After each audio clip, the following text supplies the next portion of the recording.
Hello friends, welcome back to my YouTube channel. इस video में हम इंडिया जीके के प्रश्न डिस्कस करेंगे। तो चलिए शुरू करते हैं। पहला प्रश्न है, the period when man used both stones and copper tools is known as the. वह काल जब मानव ताम्र और पाषाण दोनों औजारों का प्रयोग करता था जाना जाता है। दोस्तों उसका राइट ऑप्शन है ऑप्शन बी, कैलकोलिथिक एज, ताम्र पाषाण काल।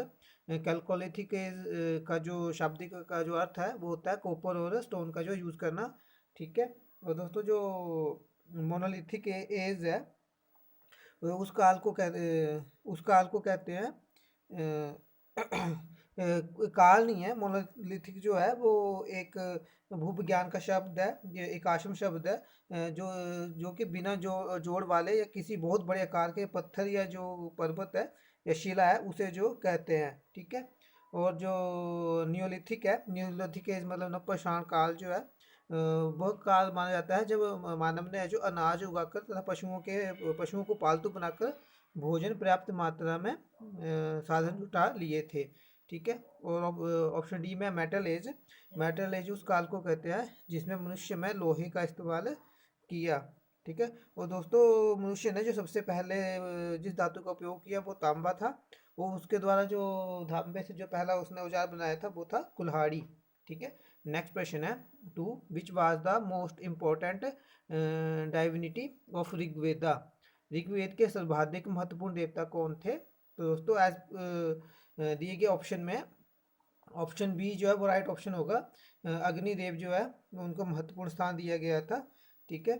और दोस्तों अग्निदेव के लिए ऋग्वेद में जो है 200 ऋचाओं की जो रचना की गई थी।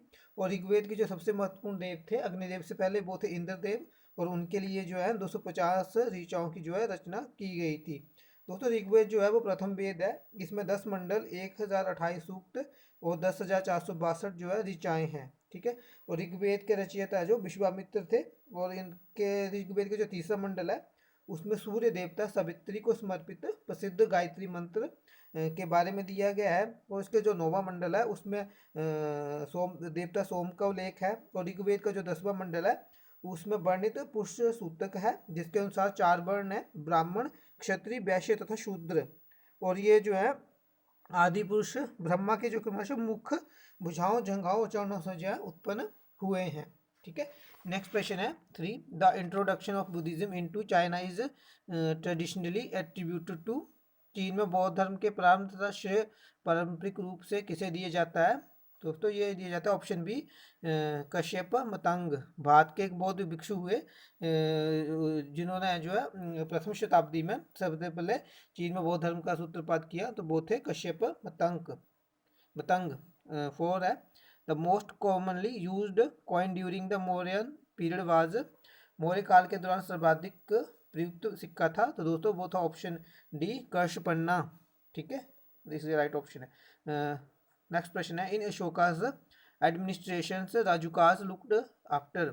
अशोक के प्रशासन में राजुक देखभाल करते थे तो वो करते थे ऑप्शन डी, न्याय प्रशासन। अशोक के समय में जनपदीय न्यायालय के न्यायाधीश को जो है वो राजुक कहा जाता था। नेक्स्ट क्वेश्चन है, the Durrani dynasty was founded by. Durrani वंश की स्थापना किसने की थी? तो दोस्तों इसका right option option C, Ahmad Shah Abdali. इसे अहमद शाह दुरानी भी कहते हैं। तो दुरानी वंश की स्थापना जो अहमद शाह दुरानी या अब्दाली ने 1747 ईस्वी में की थी। दुरानी साम्राज्य एक पश्तून साम्राज्य था जो कि अफगानिस्तान पर केंद्रित था और पूर्वोत्तरी ईरान, पाकिस्तान और पश्चिमोत्तरी भारत पर इसका जो विस्तार था। नेक्स्ट क्वेश्चन है, in which region of India was the Suhrawardi order of Sufism popular. सूफीवादी का सुहारवर्दी पद्धति भारत के किस क्षेत्र में प्रसिद्ध था? तो दोस्तों ये था ऑप्शन डी, पंजाब और सिंध में। सूफीवाद की सुहरावर्दी पद्धति भारत के पंजाब और सिंध में प्रसिद्ध थी। और इस पद्धति का जो ये पद्धति जो है शेख बहुबुद्दीन जकीरगा ने जो है उसने दी थी। नेक्स्ट क्वेश्चन है eighth, the special feature of the financial system of Vijayanagara was. Vijayanagar की वित्तीय प्रणाली का विशिष्ट लक्षण था तो वो था दोस्तों ऑप्शन सी, बंदरगाहों से दासव। ठीक है। और विजयनगर की स्थापना जो है 1336 ईस्वी में मोहम्मद बिन तुगलक के शासनकाल में जो है हरिहर एवं बुक्का ने की थी। और विजयनगर की जो राजधानी थी वो थी हम्पी। ठीक है। नेक्स्ट क्वेश्चन है, which Mughal ruler was ignorant of the art of reading and writing. कौन सा मुगल शासक पढ़ने लिखने की कला से अनभिज्ञ था? तो दोस्तों वो था ऑप्शन डी अकबर। अकबर जो है उसे पढ़ना लिखना नहीं आता था। नेक्स्ट क्वेश्चन है, 10th, the Maratha chief Sambhaji was executed during the reason of. Maratha प्रमुख संभाजी को किसके शासनकाल के दौरान फांसी दी गई थी? तो दोस्तों वो दी गई थी ऑप्शन सी औरंगजेब। ठीक है। संभाजी जो थे वो शिवाजी के उत्तराधिकारी थे और मार्च 1699 में औरंगजेब के शासनकाल के दौरान मुगल सेनापति मखरब खान ने संगमेश्वर में छिपे हुए संभाजी और उनके दरबारी कवि थे कवि कलश को गिरफ्तार कर जो है कर लिया और उनकी जो है हत्या कर दी थी। नेक्स्ट क्वेश्चन है 11, sculpture of the Gandhara school reflect the influence of the. Gandhara शैली की मूर्ति पर इनका प्रभाव प्रतिबिंबित होता है। तो वो है ऑप्शन है ग्रीक्स, यूनानी। ठीक है। नेक्स्ट क्वेश्चन है, Jama Masjid in Delhi was built by. Delhi में जामा मस्जिद का निर्माण किसने करवाया? दोस्तों वो करवाया था ऑप्शन बी शाहजहां ने। ठीक है। दिल्ली की जामा मस्जिद का निर्माण जो शाहजहां ने करवाया था। शाहजहां ने जो है ताजमहल, मयूर सिंहासन, दिल्ली का लाल किला, दीवाने आम, दीवाने खास, आगरा की मोती मस्जिद और लाहौर का शीश महल का निर्माण जो है वो शाहजहां ने करवाया था। और शाहजहां के शासनकाल को जो है स्थापत्य कला का स्वर्ण युग कहा जाता है। नेक्स्ट प्रश्न है, the famous poet in the court of Alauddin Khilji was. Alauddin Khilji के दरबार में प्रसिद्ध कवि था।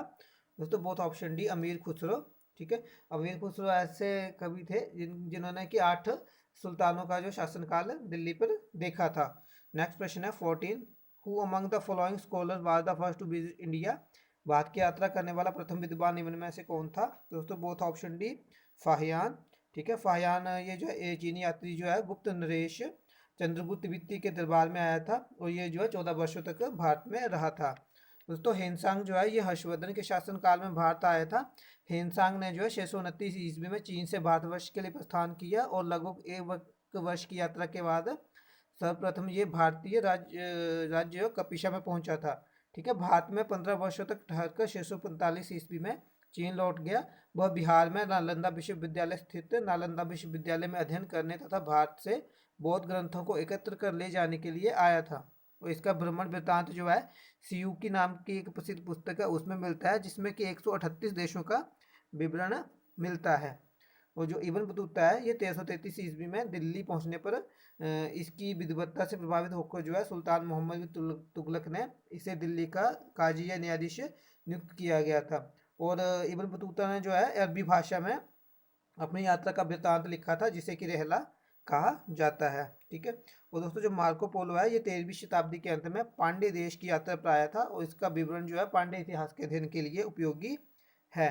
नेक्स्ट प्रश्न है, Pushyabhuti dynasty ruled over. Pushyabhuti वंश का शासन यहाँ पर था। तो दोस्तों इसका राइट ऑप्शन है ऑप्शन सी थानेश्वर। ठीक है।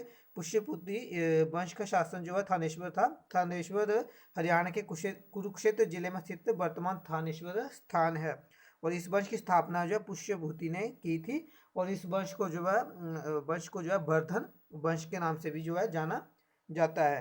नेक्स्ट क्वेश्चन है, विच was the first newspaper published in India.